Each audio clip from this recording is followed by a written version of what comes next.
পাকিস্তানের সন্ত্রাসবাদের কোমর ভেঙেছে ভারতীয় সেনার অপারেশন সিঁদুর। অপারেশন সিঁদুর নিয়ে গোটা দেশ গর্ব করছে, ভারত গর্ব করছে প্রতিটা ভারতীয়।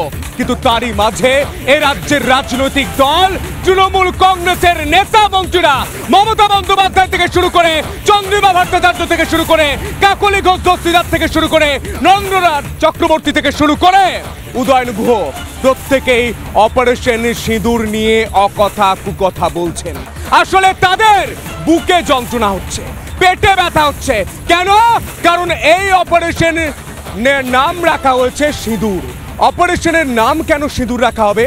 টুকরো টুকরো আরবান নকশালের গ্যাংরা এই প্রশ্ন করেছিলেন, আর ঠিক একই প্রশ্ন করছে রাজ্যের শাসক দল তৃণমূল। তারা বলছেন অপারেশন সিঁদুর নয়, এটা একটা নাটক। ছি মমতা বন্দ্যোপাধ্যায়, ছি! আপনি বলেছেন, আপনার দলের নেতারা বলেছেন, আর সেই কথা শুনে এই দেশের বীর সৈনিক থেকে শুরু করে প্রাক্তন সেনাকর্মীরা ছি করছে। আর সেই কথা নিয়ে পরিষ্কারভাবে এই বাংলার ছেলে সন্তু পান প্রশ্ন করবে বুক চিতিয়ে চোখের চোখ রেখে। বিরোধিতা করতে করতে এই তৃণমূল কংগ্রেস দেশ বিরোধিতার কাজ করছে।